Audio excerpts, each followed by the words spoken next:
2교시 시작하겠습니다. 문제 좀 풀어보셨어요? 이게 18문제? 어렵다고요? 네, 정확하게 뭐가 틀리는지 좀 이게 인터넷에 질문 많이 올라온 거 이런 거 위주로 문제를 만들었어요. 이게 질문 같은 거 많이 하는 걸 보고 그 하루에 한 2문제 정도 만들어가지고 이때까지 18문제밖에 못 만들었어요. 자, 그러면 문제 보도록 하겠습니다. 1번 문제입니다. 1번. 네? 뭐가 답이었는데 1번 틀린 것. 아, 1번이 전혀 생각을 못했다고요? 네. 왜 생각을 못해요? 유치권은 경매, 이거는 뭐 제가 낸 문제는 백선도 마찬가지고 18문제도 마찬가지고 제 개인적인 감정을 넣어서 글자 적은 거 하나도 없습니다. 제가 글자 적으면 자꾸 오타가 나더라고. 이게 컴퓨터 자판에 이게 잘 칠 줄 모르다 보니까. 그래서 아예 제가 적는 글자 없습니다. 전부 판례나 기출문제나 법조문이나 이미 있는 거라고요. 그래서 논란의 여지는 거의 없는 문제입니다. 제가 자의적으로 해서 낸 문제는 거의 없다고요. 1번 요거 다 1번 문제 판례가 전부 있습니다. 기출문제도 나왔죠. 1번은 경매개시 결정 기입 등기가 맞춰져 압류의 효력이 발생한 후에 유치권이 성립한 경우 압류 효력은 경매 신청 기입 등기를 하거나 채무자에게 송달된 때 압류 효력이 생깁니다. 그 다음에 경매 신청이 취하되면 압류 효력도 소멸됩니다. 이런 경우 경매 신청 기입 등기 이후에 성립된 유치권의 경우에는 유치권을 내세워 매수인에게 대항할 수 없다. 이거는 말소된다는 이야기죠. 경매 신청 기입 등기 후에 유치권을 취득했다면 경매 신청 기입 등기 전까지 취득을 해야 됩니다. 그 다음에 2번 건물을 소유하는 관습법상 법정지상권이 성립하는가 하는 문제에 있어서는 압류 효력이 발생한 때를 기준으로 토지와 그 지상 건물이 동일인에 속하였는지가 판단되어야 한다. 즉 원시적으로 처음부터 동일 소유일 필요는 없다는 이야기입니다. 이건 뭐 민법시험에도 출제됐던 내용이고요. 자, 그 다음에 법정지상권이 성립하면은 지상권자는 성립 시부터 지료를 지급해야 됩니다. 분묘기지권은 청구한 때부터 지급한다고 했죠. 판례고요. 4번도 올해 판례입니다. 4번이 올해 5월 13일 판례입니다. 5월 13일 대법원 판례인데 임대차 기간 중 어느 때라도 3기 분에 달하도록 연체한 사실이 있다면 임대인은 계약갱신 요구를 거절할 수 있고 반드시 계약갱신 요건을 행사할 당시에 3기 분에 이르는 차임이 연체되어 있어야 하는 것은 아니다. 과거에 연체된 적이 있어도 갱신 요구를 거절할 수 있다. 3기라는 말이 3번 나옵니다. 상가건물임대차보법에 3번 나오는데 권리금 회수기에도 마찬가지입니다. 어느 한 번이라도 3기의 차임에게 이르도록 연체한 사실이 있으면 권리금 회수기에도 보장 안 해줘도 됩니다. 다만 3기의 차임액을 연체한 때 해지할 수 있잖아요. 그때는 해지할 당시에 3기의 차임이 연체되고 있어야 됩니다. 1년 전에 2년 전에 연체된 거 가지고 해지 못한다고요? 그 연체된 당시에 해지를 해야 되지 과거에 연체된 적이 있는 거 가지고 해지는 안 된다고요? 계속 장사도 해도 된다고 했다가 갑자기 너 옛날에 연체한 적이 있잖아 해가지고 지금 해지하겠다 이건 안 된다고요. 해지는 해지할 당시 3기의 차임액을 연체하고 있어야 되지만 계약갱신 요구는 꼭 계약갱신 요구를 할 당시에 3기의 차임액이 연체되어 있어야 되는 건 아니고 과거에 한 번이라도 3기의 차임액을 연체한 적이 있었다면 계약갱신 요구는 거절할 수 있다. 도시 및 주거환경정비법에 따른 사업 시행 인가고시 사업 시행 인가고시가 아닙니다. 관리처분 인가고시가 있어야 됩니다. 관리처분 인가고시. 판례입니다. 이것도. 관리처분 계획 인가고시가 이루어진 경우에 거절할 수 있다. 2020년 11월 26일 판례입니다. 사업 시행 인가고시가 아니라 관리처분 인가고시라고요. 관리처분이 이제 동호수 위치와 면적이 특정되는 거잖아요. 관리처분 인가고시가 있으면 비워줘야 되거든요. 판례라고요. 5번이 답입니다. 이거 5번 아니고 그럼 뭐라고 생각했는데 4번? 예, 4번. 왜냐면 3개의 차임액이 3개의 차임액에 이르도록 연체한 사실이 있는 경우 이렇게 돼 있어요. 법조문에. 예? 코로나 때문에 연체된 거는 빼라고 말씀이 생각이 그런 거는 그런 말이 들어가 있어야 되죠. 그 2020년 9월 29일부터 6개월간 연체한 차임은 3개의 차임액을 연체하는 것으로 보는데 포함시키지는 않죠, 물론. 5번이 답이 되겠습니다. 자, 요것도 뭐 인터넷에 질문 많이 올라온 걸 위주로 1번은 그냥 제가 최근 판례를 한 거고요. 올해 바뀐 판례. 2번은 옳은 것은 했는데 옳은 것은 1번 선고유예 기소유예는 결격사유는 아니죠. 집행유예는 결격사유고 유예 기간 동안. 다만 포상금은 선고유예 기소유예도 포상금 지급 대상입니다.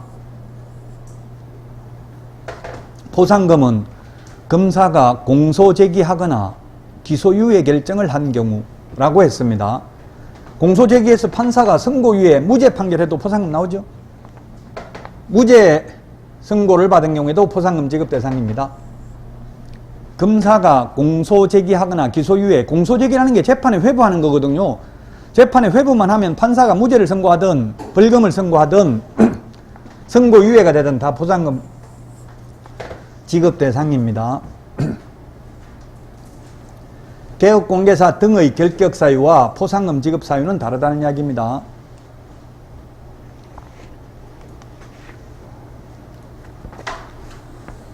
옳은 것.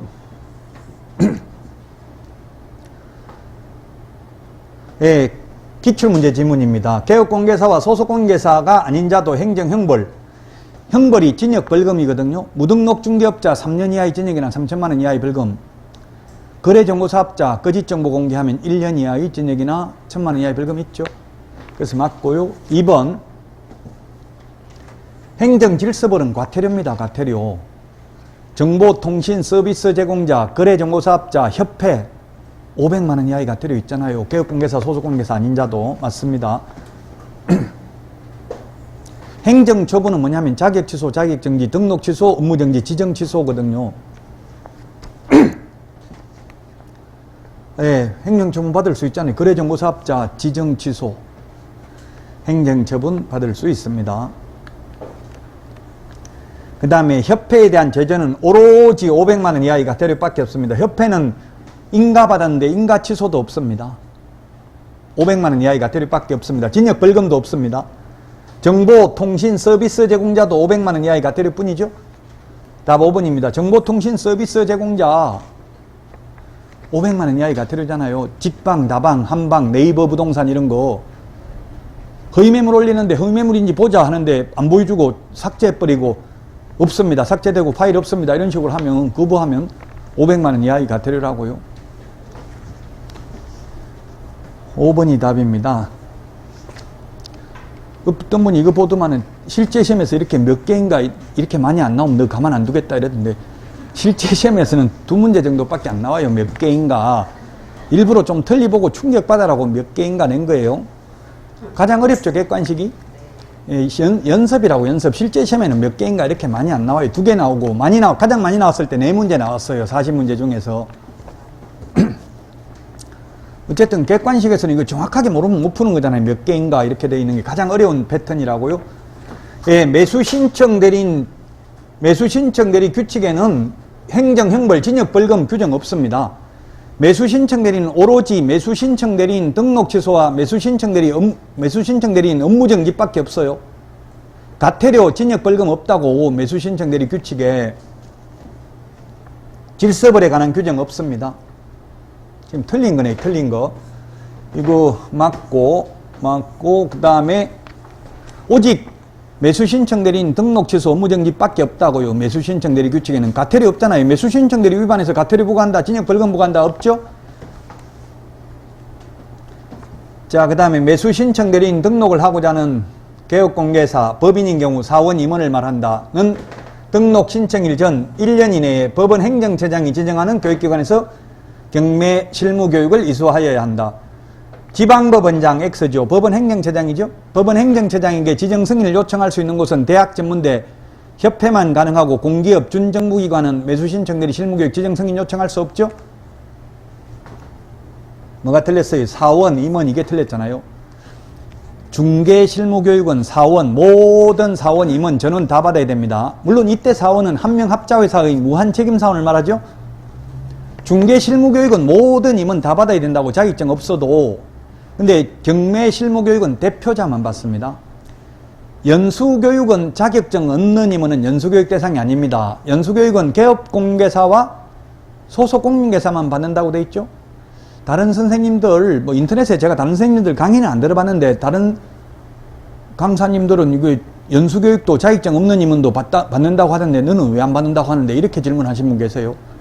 질문할 때는 그냥 저한테만 물어야지 다른 사람 것까지 같이 엮어서 물으면 제가 다른 사람 틀렸는데 이런 말 하기가 좀 난감해요. 인터넷에 다 올라가는데 공식적으로 누구는 틀렸다, 누구 강의 틀렸다 이런 말 하기가 어려워요. 그냥 제 견해만 물어보시라고 물으려면은 남의 건 묻지 말고요. 그럼 제가 그분 강의 다 들어봐야 되잖아요. 그 들을 시간 저도 없는데. 자, 어쨌든 매수신청대리 실무교육은 대표자만 받는다고. 왜? 매수신청대리 하려면 직접 개업공개사가 법원에 출석해야 되잖아요. 임원 출석 못해요? 책임자도 출석 못해요? 그러면 좀 웃기는 게 너무 깊이 공부하는 분은 분사무소도 매수신청대리 하려면 보정설정해야 되잖아요. 보정설정했는데 분사무소 책임자는 매수신청대리 못한다고요? 제가 그래서 법원 행정처에 항의해서 이게 말이 되냐. 보정설정은 하라 해놓고는 책임자 매수신청대리도 못하는데 이게 무슨 짓이냐. 자격증 있는 사람 허용해야 안 되냐 하니까 하기 싫으면 안 하면 되잖아. 이렇게 이야기하더라고요. 그 짜증나게 만들어놨어요. 못하게 현실적으로. 그래서 11만 명의 개업공개사 중에서 지금 1000명 정도만 매수신청대리인 등록을 하고 있대요. 사장이 다니면서 직접 다 해야 된다고. 그게 말이 안 되잖아요. 사장이 경영에 전념을 해야 되는데. 자, 지방법원장은 등록 취소, 매수신청대리인 등록 취소, 청문. 청문은 자격 취소, 중개사무소 등록 취소, 거래정보사업자 지정 취소, 취소 3개만 청문합니다. 매수신청대리는 등록 취소라도 청문을 하는 게 아니라 10일 이상 기간을 정하여 구술 또는 서면에 의한 의견 진술기회만 부여합니다. 틀린 거 틀렸네. 이것도 틀렸죠. 업무정지 처분하고자 하는 경우 의견 진술 기회를 주어야 한다는 명문 규정이 공인중개사법에 있다. 없습니다. 답 3번이고요. 청문을 해야 된다는 말은 공인중개사법에 있습니다. 그런데 자격정지, 업무정지의 경우 의견 진술 기회를 주어야 한다는 말은 공인중개사법에는 없습니다. 그럼 어디에 있냐 하면 행정절차법에 보면은 국민들에게 부담적 행정행위를 하고자 하는 경우에는 청문, 공청회, 의견 제출 기회 셋 중에 하나는 주어야 한다라고 되어 있습니다. 그래서 공인중개사법에 청문해야 되는 것은 규정하고 있고 청문 외에는 규정이 없기 때문에 행정절차법에 의해서 의견 제출 기회, 의견 진술 기회 같은 말입니다. 제출, 진술 이런 거 가지고 틀리게는 안 냅니다. 행정절차법에 있다고요? 공인중개사법에는 없습니다. 의견 진술 기회를 주어야 한다는 말이. 틀린 거 3번입니다. 디귿, 미음, 리얼 3개.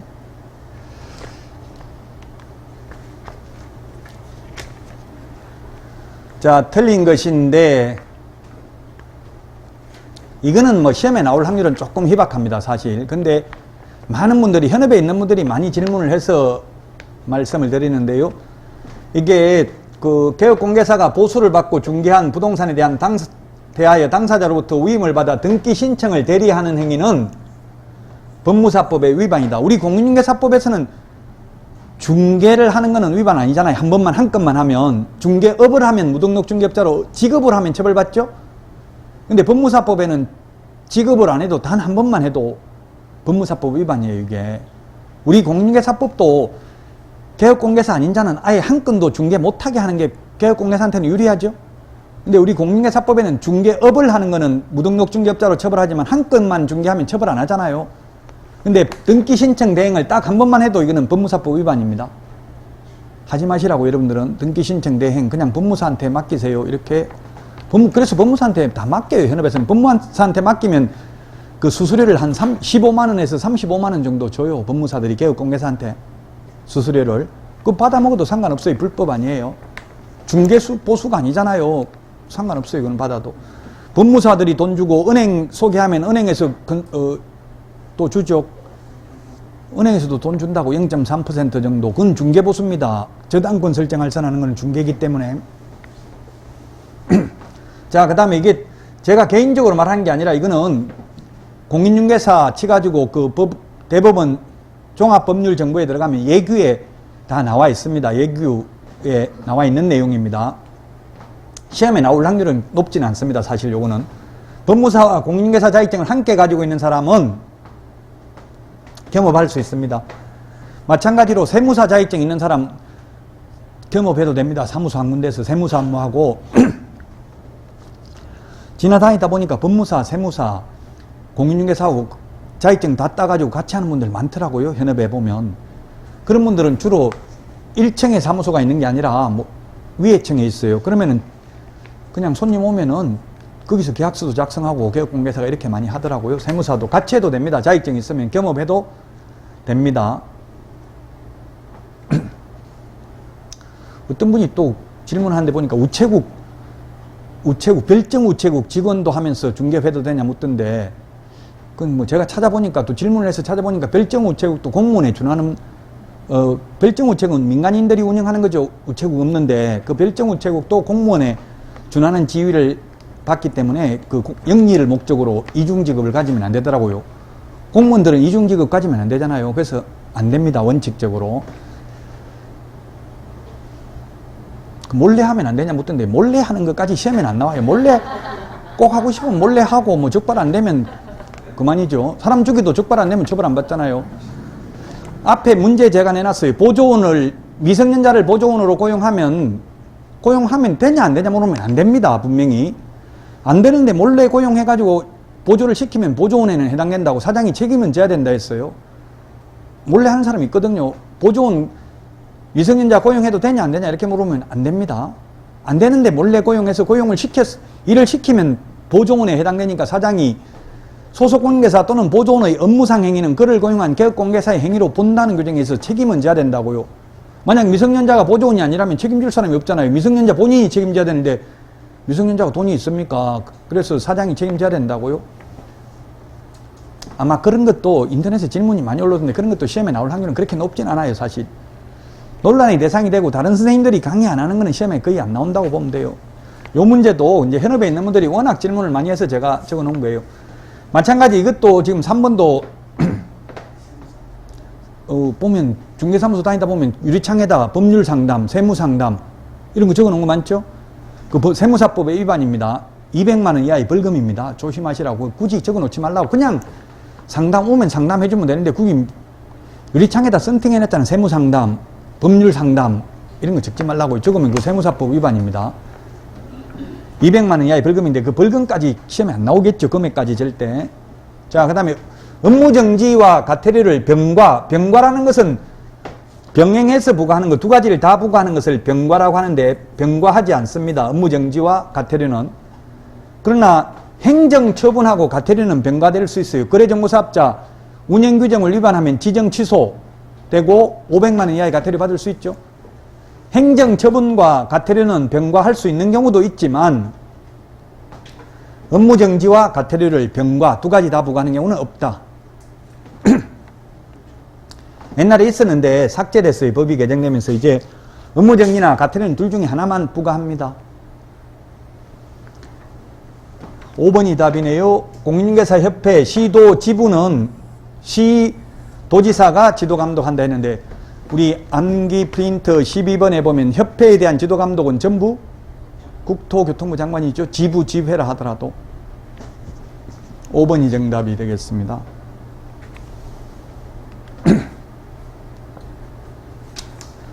6번입니다. 틀린 것은 거래정보사업자 지정 취소하고자 하는 경우 예외 없이 이게 틀렸네. 예외 없이. 법에 보면 사망, 해산. 청문이 뭡니까? 들을 청, 들을 문. 듣는 게 청문이라고요. 들어봐야 되는데 죽고 없는데 법인 해산하고 없는데 들어볼 사람 있어요? 없어요? 해산, 사망은 청문 안 합니다. 예외 없이 이 말이 틀렸어요. 니은 청문 절차에 관한 명문 규정은 없습니다. 청문을 하고 안 하고는 규정이 있습니다. 자격 취소, 등록 취소, 지정 취소는 청문해야 된다는 규정은 법에 있어요. 근데 청문은 어떻게 해야 되냐? 청문서를 피청문인에게 청문을 실시하기 10일 전까지 도달되도록 해야 된다. 이런 절차는 행정절차법에 있습니다. 청문 절차는 행정절차법에 있고 우리 공인중개사법에서는 청문을 하고 안 하고만 규정하고 있다고요. 청문해야 되는, 안 하는 건 없고 청문해야 되는 거 세 가지만 규정하고 있어요. 자격 취소, 등록 취소, 지정 취소 처분을 하기 전에는 청문을 해야 된다는 것만 규정하고 있고 어떤 식으로 청문을 하는지 그 절차는 행정절차법에 나와 있다고요. 청문을 실시하기 10일 전까지 청문서를 우리 암기 프린트에 보면 그 10일이라는 거 몇 번에 있습니까? 암기 프린터 10일 청문 10일 40번에 보면은 6번에 있네요. 40번에 6번.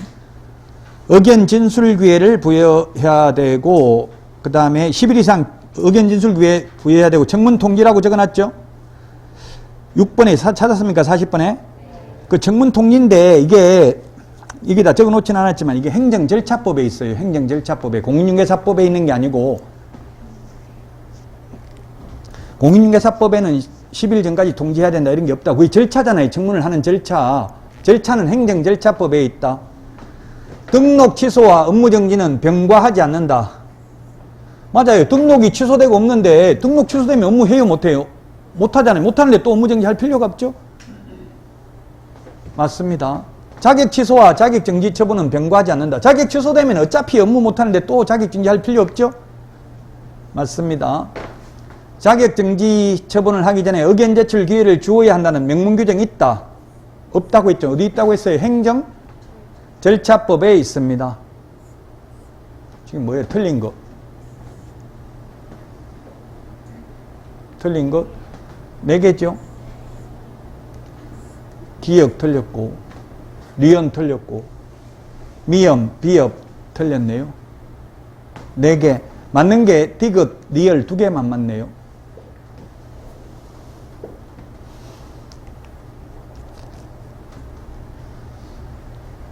자, 그 다음에 틀린 거.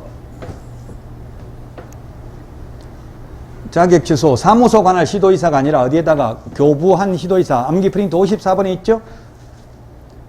그 다음에 등록 취소 처분받은 날로부터 7일 이내, 반납은 다 7일이죠? 암기 프린트 39번에 3번, 4번, 5번. 거래정보사업자 지정 취소되면 반납하라는 규정이 있어요? 없어요? 없죠. 자격정지도 반납 안 하죠? 자격정지, 업무정지 반납 안 합니다. 틀린 거 3개. 매수신청 대리의 경우 7일 이내에 지방법원장에게 반납해야 되죠? 암기 프린트 39번에 3번, 4번, 5번 7일 이내에 반납하는 거 3개라고요. 3번이지요. 다 혹시 제가 말 잘못한 거 있으면 바로 이야기하세요. 저도 이게 화면을 보고 하니까 헷갈릴 수가 있어요. 맨날 우린 종이에 익숙해져 있어가지고 화면 보는 게. 8번 틀린 것.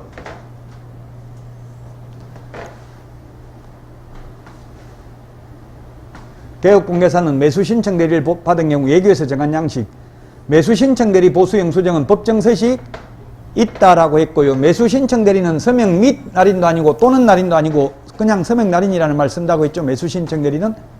맞습니다. 매수신청 대리 보수 영수증은 있습니다. 중개보수는 영수증 법정 서식도 없고 교부할 의무도 없죠. 매수신청 대리 보수 영수증 보존 의무 없습니다.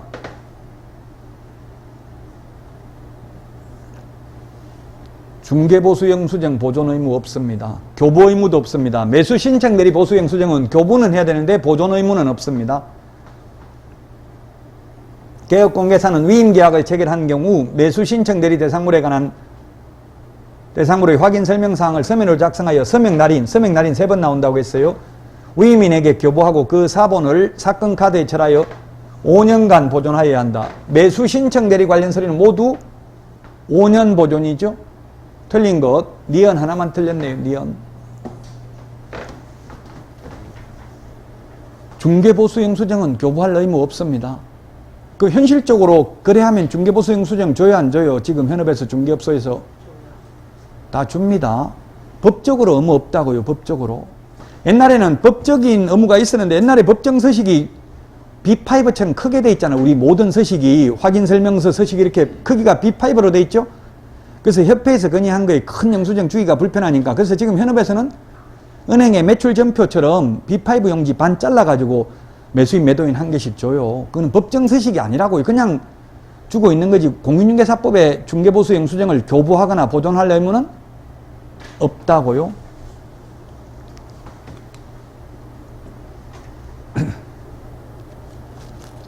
틀린 거. 거래계약서 법정서식 없다. 금융계약서 법정서식 없고요. 필요적 기재사항에 관한 명문규정이 공인중개사법에 없습니다. 이거 기출문제입니다. 요거는 니은은. 그럼 어디에 있냐면 당모가지 개대가리 중위조한다. 우리 암기 프린트 10번에 필요적 기재사항 있잖아요. 요건 부동산 등기 특별조치법 제3조에 규정하고 있다고요. 공인중개사법에 있는 게 아니고 기출문제 지문입니다. 니은. 기억도 기출문제 출제됐고요. 공동사무소 법정서식 없습니다. 설치신고서는. 그럼 어떻게 설치하냐? 다른 사람이 하고 있는 장소로 이전을 하거나 또는 다른 사람이 하고 있는 장소에다가 신규 등록을 하거나 또는 처음부터 2명 이상이 같은 장소에 신규 등록을 하면 그게 공동사무소가 되는 거지. 별도의 공동사무소 설치신고서 서식은 없습니다. 중개보수 법정서식 없습니다. 그래서 교부할 의무도 없고 보존할 의무도 없다고 했잖아요.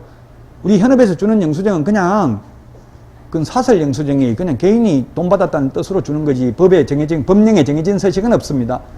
근데 매수 신청 대리 보수 영수증은 법정 서식이 있다고 했죠? 교부는 해야 됩니다. 보존할 의무는 없습니다. 틀린 것 1번이 되겠습니다. 10번 틀린 것은 했는데 기억 법인 주택거래계약 신고서 서식은 부동산 거래계약 신고서 접수 전에는 제출할 수 없다. 예, 맞습니다. 이게 서식에 나와 있습니다. 부동산 거래 신고서 법인 주택 거래계약 신고서 서식에 나와 있습니다. 그래서 법인이 주택을 취득하는 경우에는 2개를 제출해야 됩니다. 법인 주택 거래계약 신고서와 부동산 거래계약 신고서를 2개를 제출해야 된다고요. 부동산 거래 신고서 서식 이거 제출하기 전에 법인 주택 거래계약 신고서만 먼저 제출할 수 없습니다. 법조문에 있는 게 아니라 이거 서식을 봐야 된다고요. 법인 주택 거래계약 신고서 서식을 봐야 됩니다. 니은에 보면 주택임대차 계약 당사자는 주택임대차 계약 신고서에 공동으로 서명 또는 날인해서 계약 당사자 중 일방이 신고서를 제출해야 된다. X입니다. 우리 매매인 경우 부동산 거래 신고서 제출은 일방이 제출해야 된다고 서식에 나와 있어요. 근데 주택임대차 신고서 서식은 공동으로 제출해야 됩니다. 원칙적으로. 그래서 니은은 틀렸고요. 디귿 계약 당사자 중 일방이 국가 등인 경우에는 국가 등이 주택임대차 계약 신고서를 제출해야 됩니다. 맞습니다. 부동산 거래 신고도 국가 등이 해야 됩니다. 그러나 해제 신고서나 해제 신고는 국가 등이 할 의무 없죠? 국가 등이 임대차 신고해야 됩니다. 예를 들면 LH 전세 임대주택 이런 거 있잖아요. 그럼 LH가 신고해야 돼요. 그건. 리얼 거래 당사자는 부동산 거래 신고를 한 후 해당 거래 계약이 해제 등이 된 경우 해제 등이 확정된 날로부터 30일 이내에 공동으로 신고하지 않는 경우 500만 원 이하의 과태료, 거래 당사자만 500만 원 이하의 과태료 받습니다. 미음에 신고한 임대차 계약이 해제된 경우 해제 등이 확정된 날로부터 30일 이내에 신고하지 않으면 500만 원 이하의 과태료가 부과된다. 예, 임대차는 이게 500만 원이 아니고 100만 원 이하의 과태료죠. 100만 원 이하의 과태료.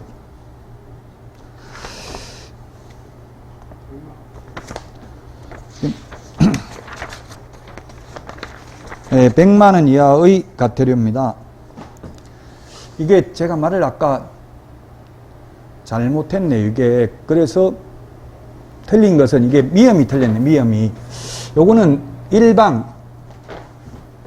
일방이 신고서 주택임대차 계약은 요거는 일방이 신고서 제출하는 게 맞는 것 같아요. 미음만 틀렸습니다. 죄송합니다. 이게 주택임대차 신고의 경우 요거 제가 쉬는 시간에 다시 한번 확인해 보겠습니다. 주택임대차 신고, 부동산 거래 신고는 일방이 제출해야 된다 돼 있는데 요 좀 주택임대차 신고의 경우에도 공동으로 서명 또는 날인해서 계약 당사자 중 일방이 신고서를 제출해야 된다. 요건 맞는 걸로 하고, 답 1번 미음. 500만 원 이하의 과태료가 아니라 뭐라고요? 100만 원 이하의 과태료. 다시 한번 요거는 확인해 보도록 하겠습니다. 1번이 정답입니다. 11번 틀린 것은 했는데 1번 중개법인으로 등록하고자 하는 경우 모든 임원이 실무교육 받아야 된다. 틀린 거네. 틀린 거 맞고요. 그 다음에 매수신청 대리인 등록을 하고자 하는 경우 모든 임원이 실무교육 받아야 된다. X. 그 다음에 실무교육을 받은 모든 임원이 아니라 자격증 있는 임원만. 왜 용어정의에 보면 소속공인중개사 용어정의에 보면 법인의 임원 또는 사원으로서 공인중개사인자를 포함한다 이렇게 돼 있죠. 그럼 공인중개사가 아닌 임원은 소속공인중개사가 아니니까 연수교육을 받을 필요 없다는 이야기입니다. 모든 임원은 거래계약서 작성할 수 있다. 자격증 없는 임원은 소속공인중개사 아니고 보조원이라고 굳이 분류를 하자면, 그래서 계약서 작성 못합니다. 자격증 없는 임원은.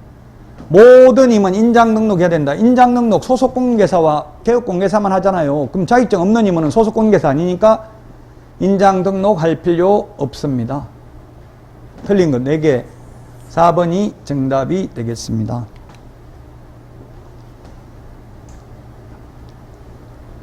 12번 틀린 것입니다. 틀린 거. 이 기업 법인인 한명회사 유한책임사원. 저도 이런 문제 안 내려고 했는데 인터넷에 하도 질문이 많이 들어와가지고 시험에는 유한책임사원에 대해서 시험에 나온 적 없어요. 그냥 사원이라고 나왔어요. 아무 말 없으면 무한책임사원이라 했어요. 근데 인터넷에 하도 다른 선생님들 강의하는 거하고 뭐 다르다 막 이렇게 해서 질문이 많아가지고 제가 유한책임사원도 내봤는데요. 유한책임사원은 실무교육 대상이 아니다 이렇게 해가지고 다른 분들은 이게 O라고 했다더라고요. 무한책임사원만 받아야 된다. 근데 저는 이거 X입니다. 즉 유한책임사원이라고 하면 뭐냐면 그냥 우리 주식회사 같으면 평직원이에요. 그럼 평직원이라도 즉 실장이라고요. 즉 다시 말하면 소속공인중개사 아니면 보조원이라고요.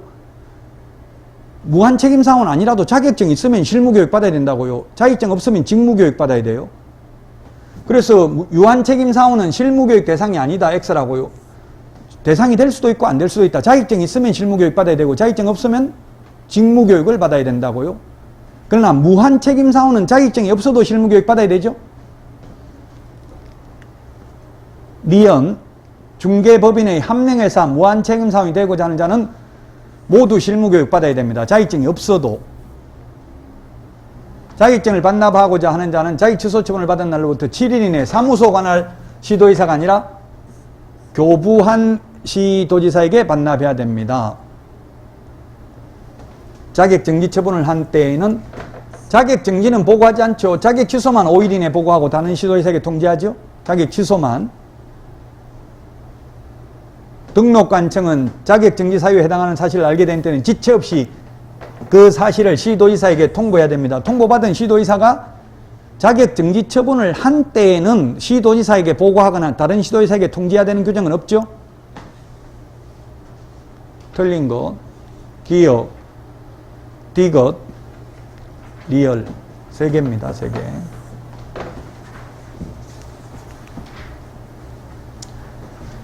13번 틀린 것은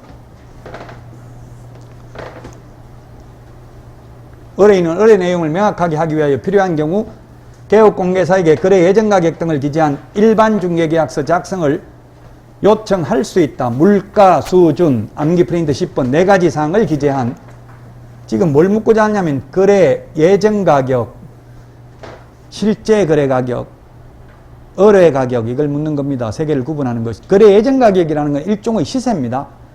개업 공개사가 계략적으로 평가한 금액입니다.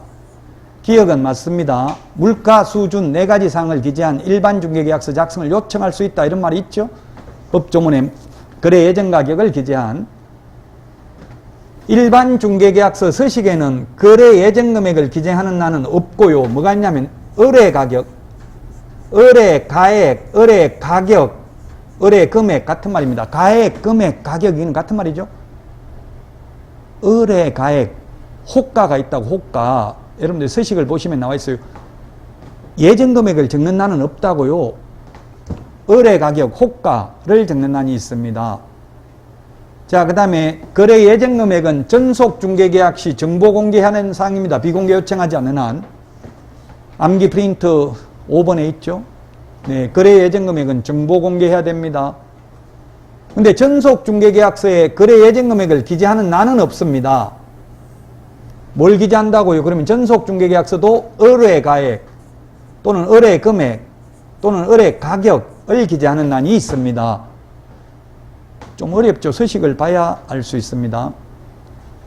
미음, 거래 예정 금액은 확인 설명하여야 하는 사항입니다. 암기 프린터 6번에 있습니다. 비읍, 확인 설명서에 거래 예정 금액을 기재하는 란이 있습니다. 이 비읍이 논리적으로 보면 입법의 분립입니다.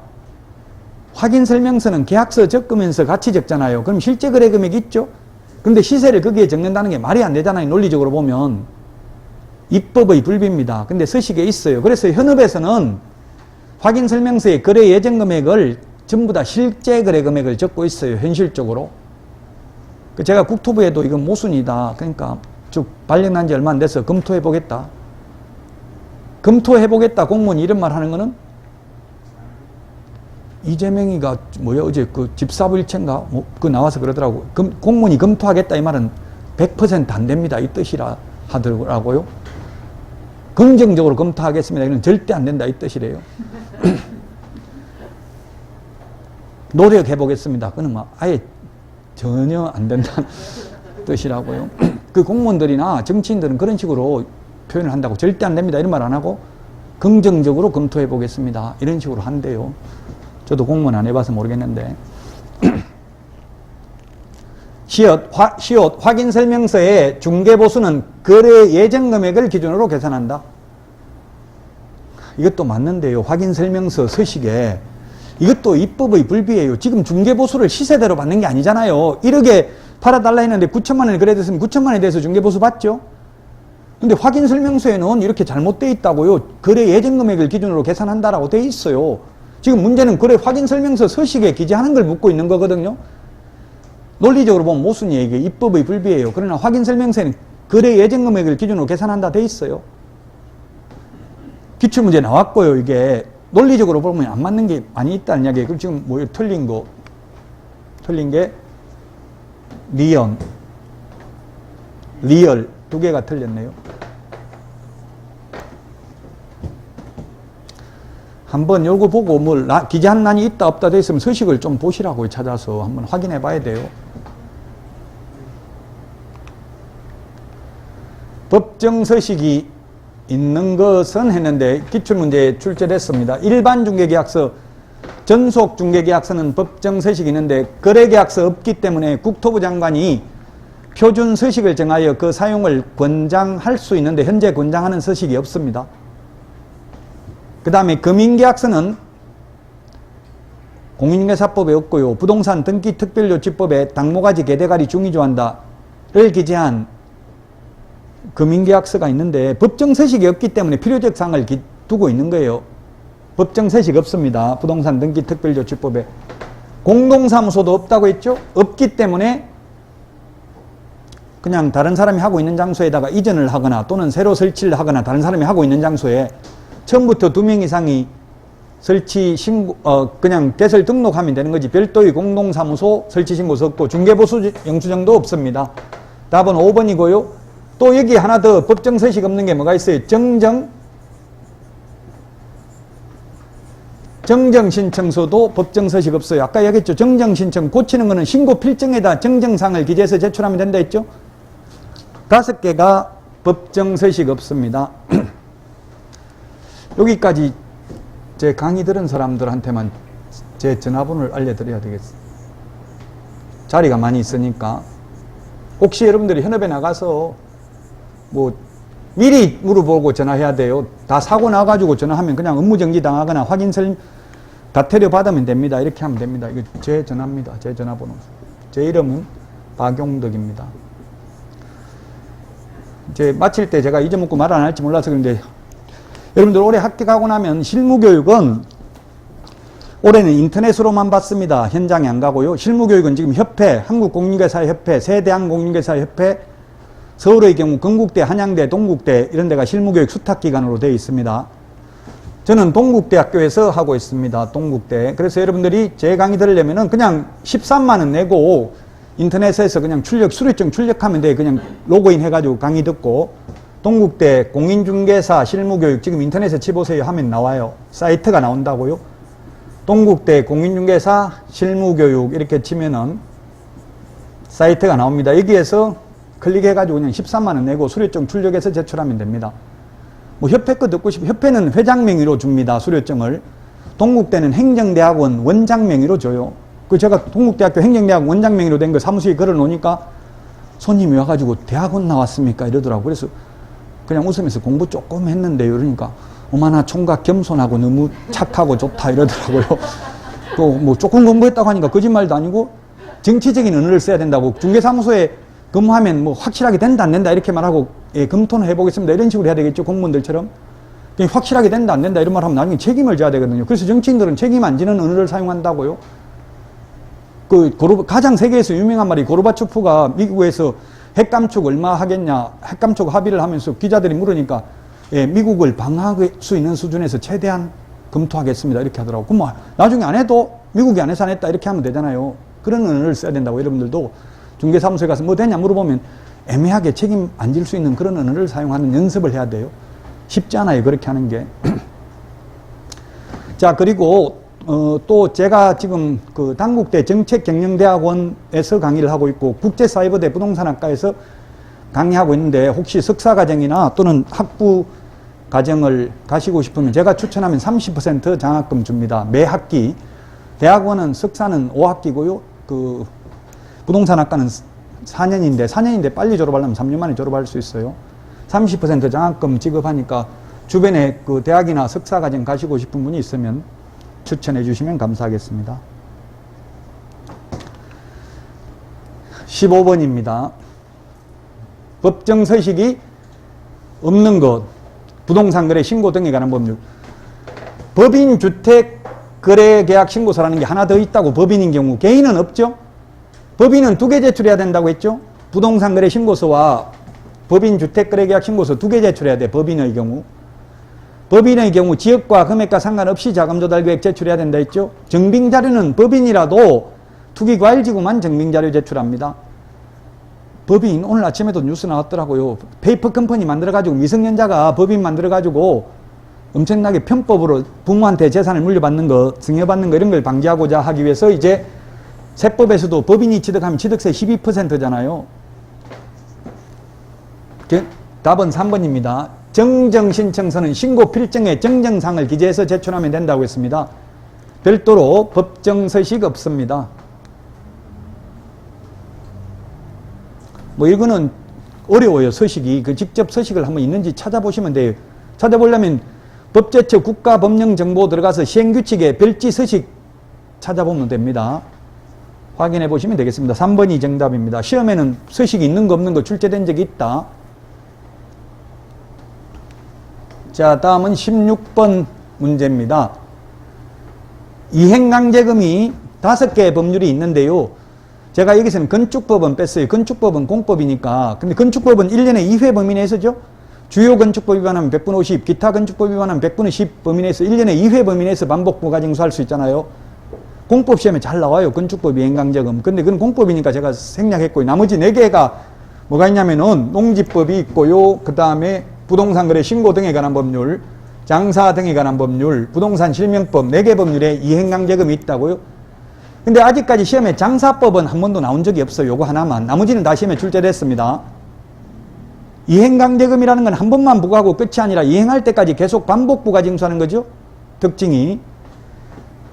자, 농지법이 올해 8월 17일 날 개정됐습니다.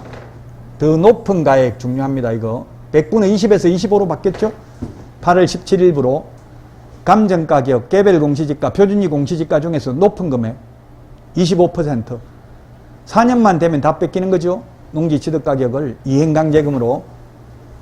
1번 중요하다. 이게 공법에 나올 가능성도 많아요. 1번. 우리 중개실무에도 나올 수 있는 부분이고요. 당연히. 실무는 모든 게 다 실무될 수 있습니다. 모든 과목이. 자, 그 다음에 2번 부동산 거래 신고 등에 관한 법률. 시장군수구청장은 이행명령이 정하여진 기간에 이행되지 아니한 경우에는 토지 취득가액의 100분의 10 범위 안에서 대통령령으로 정하는 이행강제금을 부과하는데, 대통령령에 보면 방치하면 10%, 이용 목적을 변경하면 5%, 임대하면 7%, 기타 7%를 부과하죠.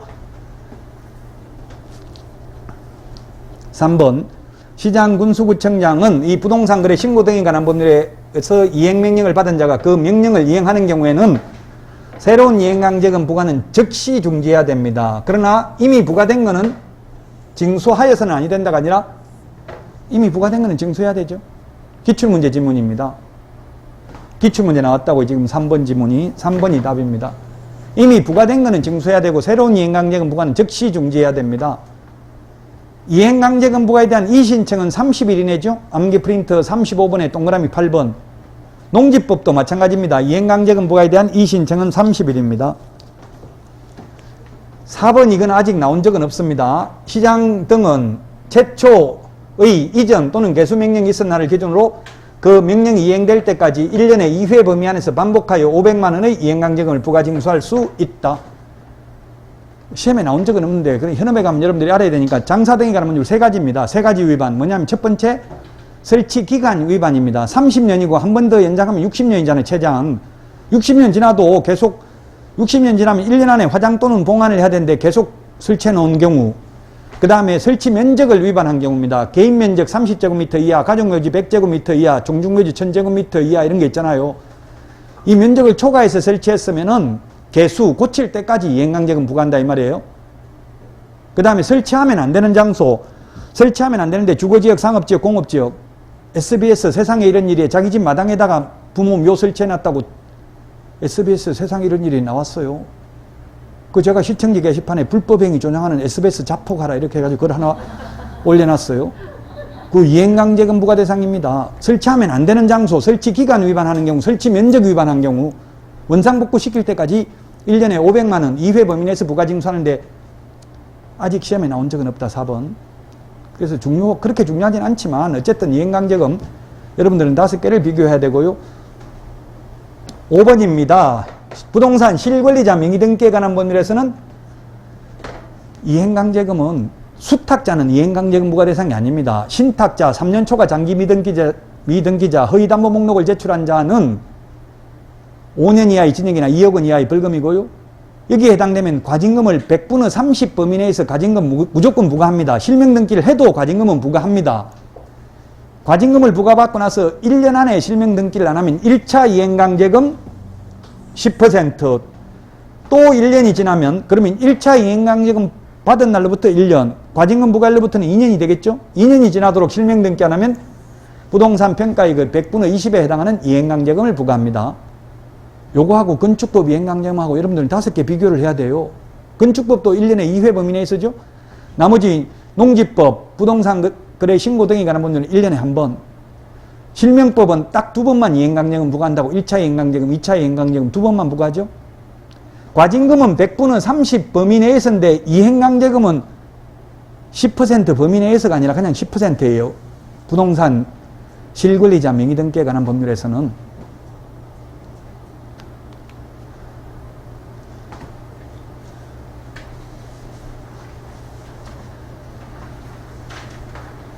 (17번) 문제입니다. 틀린 것입니다. 틀린 거. 권리금 회수 기회를 보장해 주지 아니하여 발생한 손해는 신규 임차인이 임차인에게 지급하려고 한 권리금과 임대차 종료 당시 권리금 중 낮은 금액을 넘지 못한다. 새로운 세입자가 지급하려는 권리금하고 현 임차인 권리금 평가액 중에서 낮은 금액을 넘지 못한다. 제가 높은 거 낮은 거 비교하라고 했잖아요. 그 문제라고요. 자, 그 다음에 2번은 상가 보증금이 전부 또는 일부를 월 단위 차임으로 전환하는 경우 그 전환되는 금액의 연 1할 이품과 기준금리 4.5배 중 높은 비율이 아니라 낮은 비율. 주택도 마찬가지죠. 주택도 낮은 거지요. 기준금리 더하기 2% 또는 1할 중에서 낮은 비율을 초과할 수 없습니다. 3번 주택 임대인이 실제 거주하려는 사유로 갱신을 거절하였음에도 불구하고 갱신 요구가 거절되지 아니하였더라면 갱신되었을 기간이 만료되기 전에 정당한 사유 없이 제3자에게 목적주택을 임대한 경우 임대인은 갱신 거절로 인하여 입은 임차인의 손해를 배상해야 됩니다. 그런데 4번 그 손해배상액은 환산월차임의 3개월분 임대인이 제3자에게 임대하여 얻은 환산월차임과 갱신거절 당시 환산월차임 간 차액의 2년분에 해당하는 금액, 실제 손해액 중 낮은 금액이 아니라 높은 금액. 이거 여러분들 그 8월 마지막 때 이거 계산하는 거 문제 풀어봤죠? 세 가지 중에서 높은 금액, 낮은 금액에서 답이 4번이네요. 자, 그 다음에 매수 신청 대리 보수는 매각 허가 결정이 확정되어 매수인이 된 경우 감정가 1% 또는 최저 매각 가격의 1.5% 범위 안에서 합의니까 높은 걸 합의하면 높은 거 받아도 된다. 농지법 이행강제금은 25% 감정가격이나 개별 공시지가 또는 표준이 공시지가 중에서 높은 금액이죠. 높은 금액인지 낮은 금액인지 이런 걸 좀 주의하시라고요. 4번이 답입니다.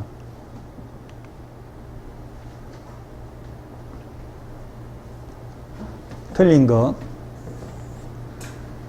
공시지가는 전속중개계약 시 정보 공개해야 됩니다. 암기 프린트 5번에 있습니다. 특상태 조건 공금. 금이 거래 예정금액 공시지가 공개해야 됩니다. 다만 임대차인 경우는 공개하지 아니할 수 있죠. 공시지가. 임대차인 경우에는 공개하지 아니할 수 있습니다. 개별 공시지가는 확인 설명사항이다. 이게 틀렸습니다. 개별 공시지가 확인 설명하라는 말은 없어요. 우리 암기 프린트 6번에 보면. 그런데 개별 공시지가 확인 설명서에 기재는 하도록 되어 있어요. 서식에. 따라서 확인 설명해야 될 내용과 확인 설명서 서식에 기재되어야 할 내용이 100% 일치하지는 않습니다. 그 다음에 건물, 주택, 공시가격은 확인 설명서 서식에 기재해야 될 사항입니다. 공시가격 확인 설명하라는 고는 되어 있지 않습니다. 그래서 확인 설명해야 될 사항하고 확인 설명서 서식에 기재해야 될 사항이 100% 일치하지는 않는다. 서식에 보면 공시가격 기재는 하도록 되어 있습니다. 따라서 2번이 정답이 되겠습니다. 수고하셨습니다. 쉬었다가 이제 지금 현재까지 개정된 내용, 올해 개정된 겁니다. 보도록 하겠습니다. 예, 쉬었다 하겠습니다.